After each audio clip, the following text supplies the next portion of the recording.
Alright everybody, we're wrapping up this little project here, and I'm going to show you some before and after photos.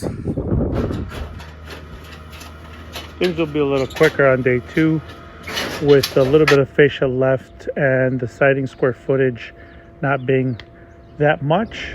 We anticipate finishing a little bit earlier than usual. Another really important thing to focus on in this business is lunch. You got to feed the guys. You know, they're working really hard and they put in long hours, and usually when they wake up they're just having a cup of coffee and that's it. Okay, maybe a donut here and there, but they really don't start with a big breakfast. It's just coffee. They get to the job site, they set up, and they start going to town. So you got to feed them well. So today we're working in Des Plaines, Illinois, and that's why I came to one of my favorites, which is Paradise Pup. They make an amazing burger, so let's go.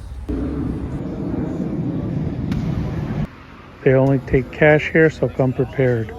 The line's kind of long, but not that bad, so expect to wait, but it's very well worth it.